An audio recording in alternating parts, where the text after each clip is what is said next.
여러분 집을 좀 정리를 해보셨습니까? 집 정리는 어디서부터 시작을 할까요? 우리 교회도 보니까요, 집 정리에 좀 달인들이 계세요. 아주 정리를 잘 하시는 분들이 계십니다. 근데 정리를 잘하는 사람들에게 물어보면, 여러분 정리는 어떻게 해야 할 수가 있을까요? 네, 맞습니다. 정리는요, 잘 버려야 정리가 되는 겁니다. 물건을 꽉 들어차 놓고 거기에서 뭔가를 하려면요, 이게 정리가 안 되죠. 안 돼요. 우리 교회도 좀 리모델링을 이렇게 좀 하고 준비를 하는데, 뭐부터 한 줄 아세요? 버리는 것부터 시작했습니다. 버리는 것부터. 버리니까 거기에서 정리들이 이루어지더라는 거죠. 오늘 역대하 29장에 보면 꼭 그와 유사한 모습을 볼 수 있습니다. 히스기야, 청사의 길이 빛나는 이 남왕국 유다의 대표적인 하나님의 사람 아닙니까? 근데 히스기야가 왕이 돼서 29년 동안 다스렸다라고 했는데요, 우리 어제 본문이긴 합니다만 29장 3절에 보니까요, 왕이 된 첫째 해 첫째 달에 여호와의 전 문을 열고 수리하여, 이것으로 시작을 해요. 히스기야가 왕이 돼서 첫째 해 첫째 달부터 한 일은 무엇이냐면 여호와의 전에 문을 열고 수리부터 하는 거죠. 그의 아버지 아하스는요, 보면 많은 범죄들을 합니다. 그래서 여러 가지 아람 신들에게, 아람 사람들에게 뭐를 요구하기도 하고, 그리고 이 성전 자체가 많이 여러 가지로 오염이 돼 버렸어요. 다른 것들을 막 끌어다가 오고요, 이방의 제사하는 것들을 끌어다 오기도 하고요. 근데 히스기야가 그거를 가만히 아버지의 모습을 보면서 아마 이 속에 이건 아니지 않나라는 생각이 들었던 것 같아요. 그런데 아무것도 못하죠. 왜? 왕이 아니니까. 근데 자신이 왕이 되자마자 그는 그때 뭐를 했겠어요? 첫째 해 첫째 달, 그거는요, 이미 왕이 되기 전에 그의 마음속에 성전의 정화, 성전을 새롭게 해야 된다는 마음이요, 들끓어 올랐던 것을 볼 수 있습니다. 오늘 우리가 읽었던 역대하 29장 36절 말씀을 한번 보실래요? 36절 마지막 절인데요, 이렇게 얘기를 해요. 이 일이 갑자기 되었으나 하나님께서 백성을 위하여 예비하셨으므로 히스기야가 백성과 더불어 기뻐하였더라. 아멘. 여러분, 이 일이 어떻게 되었다고요? 갑자기 되었죠. 왕이 되자마자 그 첫째 달부터 정화를 하고 여러 가지를 막 시작을 해서 왔어요. 갑작스럽게 된 것 같아요. 하지만 갑자기 된 게 아니었다는 거죠. 거기 무슨 얘기가 있어요? 하나님께서 백성을 위하여 뭐 하셨다는 거죠? 예비하셨으므로 히스기야가 백성과 더불어 기뻐하였더라. 아무리 일이 갑자기 되는 것 같지만 하나님께서 예비하신 일에는 뭐가 있어요? 백성의 기쁨이 있어요. 아무리 이렇게 갑자기 뭘 이렇게 해도 되나? 갑자기가 아니에요. 이미 하나님께서는요, 준비를 하셨어요. 어디에서? 히스기야의 마음속에서. 히스기야가요, 이날만을 기다린 거예요. 사람들은 다 모를 수 있어요. 왜 이렇게 일을 갑자기 합니까? 이게 왜 이렇게 갑자기 할 일입니까? 적어도 연구를 하고 조사위원회를 하고 그래서 한 10년 동안 연구한 다음에 해야 되는 거 아닙니까? 히스기야가 그거 못하는 거예요. 못 기다리는 거예요. 그렇게 할 수 없는 거죠. 왜? 무엇 때문에? 지금 성전이 오염이 되고 성전에 제사장들이 떠나고 레위인들이 떠나고 성전에서 예배가 드려지지 않는 이 현실은요, 그렇게 이것저것 따지고 묻고 할 계제가 아니라는 거죠. 이 안에 있는 여호와에 대한 열심을 가지고 갑자기 일이었지만 이미 하나님께서 모든 것들을 예비하신 일이었다는 거죠. 그때 무엇이 있습니까? 공동체의 기쁨이 있는 거예요. 공동체의 기쁨이 있는 거예요. 사랑하는 성도 여러분, 중요한 일은 무엇이냐? 우리 마음에 하나님이 주신 열정, 우리 마음에 하나님이 주시는 비전, 우리 마음에 이 일이 정말 하나님의 뜻대로 이루어지기를 원하나이다, 그게 있으면 돼요.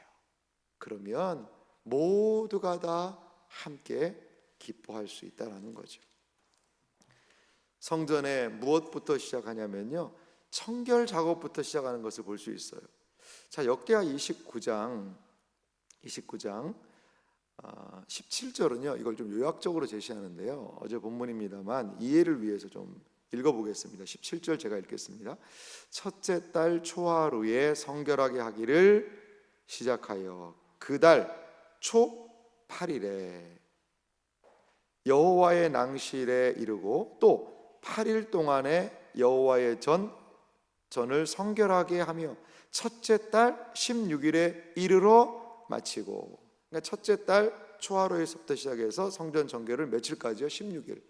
그러니까 약 16일 동안에 뭐 드러낼 거 드러내고 없앨 거 없애고, 그렇게 지금 이런 표현이 좀 그렇습니다만 성전 리모델링 작업을 시작한 거예요. 어떻게 보면 16일 만에 싹 다 갖다 버린 겁니다. 자, 19절에도 보니까 이런 표현도 있습니다. 또 아하스 왕이 왕위에 있어 범죄할 때에 버린 모든 그릇들도 우리가 정돈하고 성결하게 하여 여호와의 제단 앞에 두었나이다 하니라. 이제 보고하는 거죠. 16일 동안에 아하스 왕이 여호와의 성전에 있는 그릇까지도 다 갖다 버렸어요. 쓸 게 없어요. 그거를 다시 와서 닦고 손질하고 탁 채비를 한 거죠. 이제 여러분, 그 오랫동안 왕들이 못했던 일을요 16일 만에 해버렸어요. 아하스 왕이 오랫동안 못하고 예배 못 드리고 그렇게 성전이 방치되고 했던 것들을요 며칠 만에요? 16일 만에요. 여러분, 하면 한다는 거죠. 16일이면 몇 주예요? 한 2주입니다. 2주. 2주 만에 이런 일이 일어날 수 있을까? 일어날 수 있더라는 거죠. 자, 이렇게 성전을 싹 청소하고 비워놨어요. 깨끗하게. 오늘 20절에서부터 읽었던 36절은요 이제 뭐냐? 그 성전을 채우는 일이에요. 성전이 무엇으로 채워질까요? 결론을 말씀드리면 예배로 채워지는 거예요. 성전에 예배에 걸맞지 않은 모든 것들을 내다 버리고 청소하고 청결하게 한 이후에 성전의 본래 기능을 회복하는 이야기가 오늘 20절부터 있다라는 거죠. 자, 20절은 이렇게 말합니다. 히스기야 왕이 일찍이 일어나 성읍의 귀인들을 모아 여호와의 전에 올라가서, 히스기야의 이런 개혁은요 자기 혼자 이루어지지 않아요. 성읍의 귀인들을 다 모아서 함께 하는 거죠. 그러면서 이제 청결하게 된 성전에서 하는 첫 번째 행동이 무엇입니까? 21절입니다. 소송아지 7마리와 수양 7마리와 어린 양 7마리와 수렴소 7마리를 끌어다가 나라와 성소와 유다를 위하여 뭐 하는 거죠? 속죄 제물로 삼고 아론의 자손 제사장들을 명령하여 여호와의 제단에 드리게 하니. 자, 속죄 제물을 삼아서 무엇을 하냐? 속죄제를 드리는 거예요. 쉽게 말하면 하나님, 우리의 이 모든 죄를 용서해 주십시오. 그동안 성전이 방치되고 그동안 예배드리지 못하고 그동안 여호와의 제사장들이 떠나고 그동안 우리가 하나님께 바르게 예배드리지 못했어요. 주님,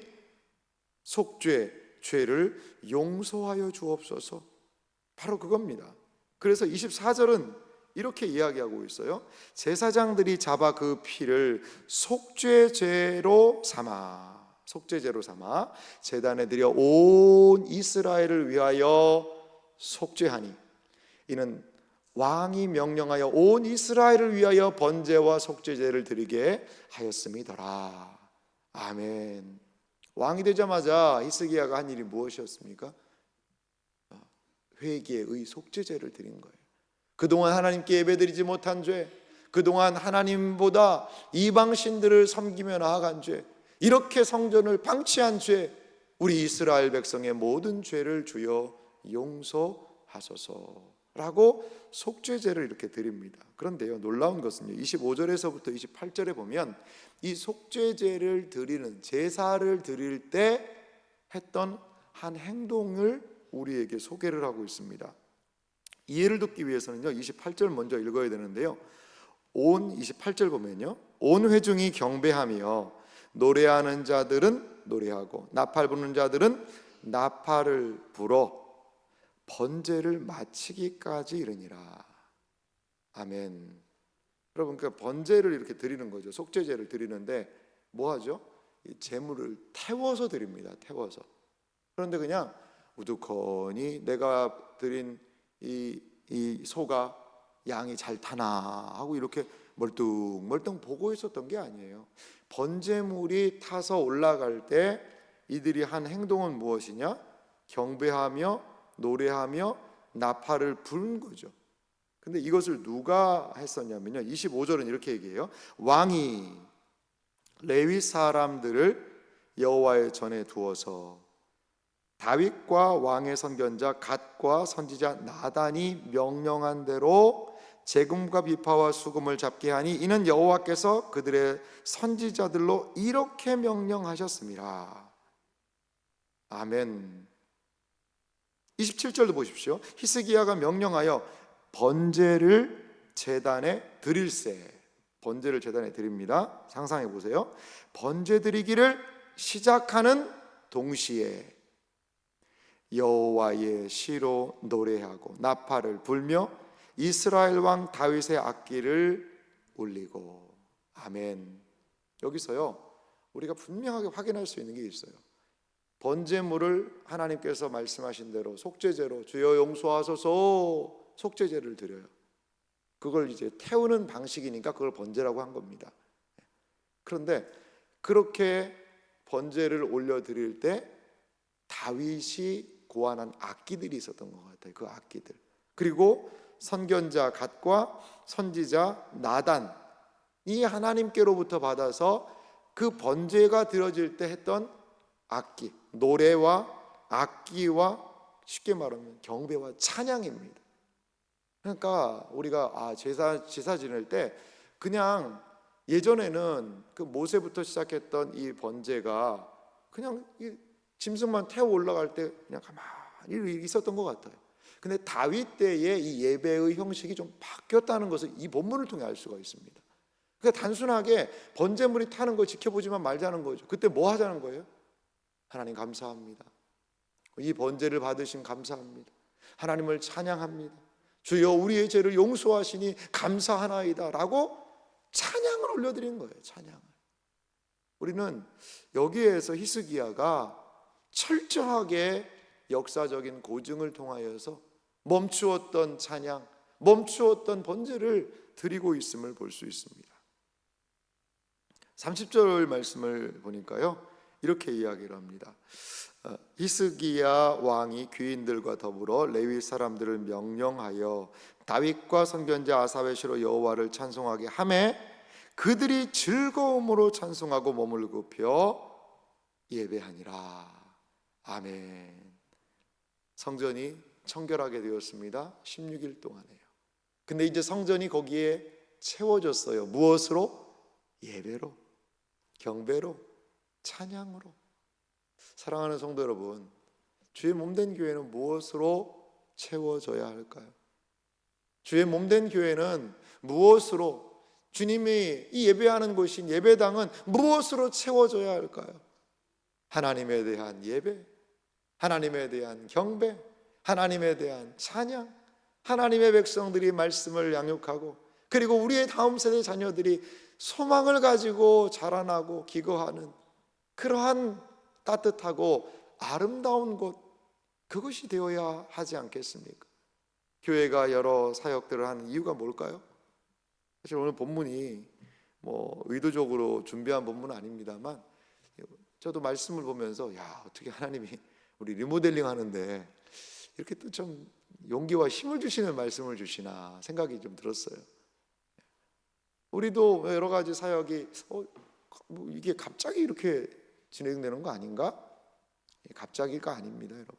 우리 장로님들과 더불어서 1년 전 이상부터 계속 논의하고 기도하던 일이었어요. 근데 그 타이밍을 조금 잘 못 잡고 있었는데, 또 여러 가지 부분에서 그때 본당에 조금은 타일 떨어지는 그 일들을 촉발하면서, 야, 이거는 아니지 않나, 이거는 우리가 이 부분은 좀 신속히 이루어져야 되겠다. 그러면서 내부적으로 논의를 하고 기도를 하고, 그리고 성도님들께 말씀을 드리고, 이러면서 이 모든 일들이 이루어졌다라는 거죠. 여러분, 그렇습니다. 하나님의 성전이 청결하게 되는 게 끝이 아니에요. 그 청결하고 깨끗하고 이렇게 정비되고 정돈된, 리모델링된 그 성전은 무엇하기 위한? 하나님을 이렇게 예배하기 위한 곳이 되어야 한다는 거죠. 리모델링이 다 끝이 아니라는 거죠. 그리고 그것을 기대하면서 우리는 이 사역에 동참해야 되지 않을까요? 29절에서부터 마지막 36절을 보면은요, 뭘 하냐면요, 이렇게 이 백성들이 예배드리고 너무 좋으니까요, 히스기야가 31절에 이런 얘기를 해요. 이에 히스기야가 말하여 이르되, 너희가 이제 스스로 몸을 깨끗하게 하여 여호와께 드렸으니, 이제 청결 작업이 성전과 더불어서 거기서 예배드리는 사람도 청결하게 되었다는 거죠. 그러자 이렇게 이야기합니다. 마땅히 나와 제물과 감사 제물을 여호와의 전으로 가져오라 하니, 회중이 제물과 감사 제물을 가져오되 무릇 마음이 원하는 자는 또한 번제물도 가져오니. 아멘. 감사를 표현하는 거죠. 은혜 받은 것을 표현하는 것이죠. 무엇을 통해? 제물을 드리고 감사 제물을 드리면서 이제 이들의 이 마음속에 있는 감사와 은혜를 충만하게 표현하고 있는 것을 볼 수 있습니다. 얼마나 이들이 많은 것들을 가져왔는지요. 34절 보니까요. 그런데 제사장이 부족하여 그 모든 번제 짐승들의 가죽을 능히 벗기지 못하는 거로 그의 형제 레위 사람들이 그 일을 마치기까지 돕고, 다른 제사장들이 성결하게 하기까지 기다렸으니 이는 레위 사람들의 성결하게 함이 제사장들보다 성심이 있었음이라. 아멘. 여기서 무엇을 얘기하죠? 백성들이요, 그러니까 감사가 있는 거예요. 기쁨이 있는 거예요. 모든 것들이 원래 자리로 돌아오고 예배가 회복이 되고 성전이 정결하게 되고 감사드리니까 이제 감사의 예물로 믿음으로 반응하고 있는 이들의 모습을 우리는 오늘 성경을 통하여 볼 수 있습니다. 제사장들이 부족해요. 또 정결 예식, 제사장들은 여러 부정한 것들도 막 만져야 되거든요. 그러니까 부정한 것을 만지면 제사를 드릴 수가 없습니다. 그러니까요, 레위 사람들이 이 일을 해서 짐승 가죽 벗기는 정도는 또 도와주는 거죠. 여기에 저는 34절에 돕고라는 단어가 참 뜻깊게 다가왔어요. 돕고. 그냥 뭐 제사장들만 하는 거죠. 뭐 우리가 뭔 상관입니까? 알아서 하십시오. 근데 지금 제사장들이 뭐 시체를 처리한다든지 다른 것들을 처리하면서 부정해서 이 재물을 못 만지는 거예요. 그러니까 몇몇 사람들이요, 낑낑대면서 가죽 벗기느라고 힘들어요. 여러분, 짐승 가죽 벗기는 게 이게 보통 일입니까 정말? 그러니까 그걸 누가 해준 거예요? 물론 왕과 제사장들에게 물어봤겠죠. 이 가죽, 사람이 없는데 우리라도 좀 도와주면 안 되냐. 그러니까 그것이 하나님께 여쭤봤겠죠. 그러면 할 수 있도록 하라. 그러니까 이 레위 사람들이 와서요, 열심히 번제에 드릴 짐승의 이 가죽을 벗기지 않으면요, 이게 잘 타지가 않습니다. 이게 태워지지가 않아요. 그러니까 가죽은 벗겨야 돼요. 그래서 그 일을 함께 도우면서 그 백성 가운데, 이스라엘 가운데 기쁨이 있는 거죠. 여러분, 몸된 교회의 사역 몇몇 사람들이 할 수가 없습니다. 함께 돕고 봤을 때, 저건 내 일이 아닌 데가 아니라 제가 좀 도울 일이 없을까요? 이번에 일이 많으신 것 같은데 뭐 도와드릴 일이 없을까요? 그러면서 세워가는 것이 주님의 몸된 교회이고 예배가 아닐까요? 다시 마지막 36절을 읽으며 아침에 묵상을 마무리하고자 합니다. 36절은 이렇게 이야기합니다. 다 같이 읽어볼까요? 함께 같이 읽겠습니다. 이 일이 갑자기 되었으나 하나님께서 백성을 위하여 예비하셨으므로 히스기야가 백성과 더불어 기뻐하였더라. 아멘. 아무리 갑작스럽게 된 일 같지만 하나님이 예비하신 일이었습니다. 하나님이 예비하신 일 안에는 무엇이 있습니까? 기쁨이 있어요. 기쁨이 있어요. 서로 돕고 부족한 것들을 채우고 또한 감사를 표현하고, 이것을 통하여 히스기야를 통한 놀라운 남한국 유다의 놀라운 개혁의 시대가 이렇게 속죄제를 통하여, 성전의 정화를 통하여, 예배의 회복을 통하여 시작되었습니다.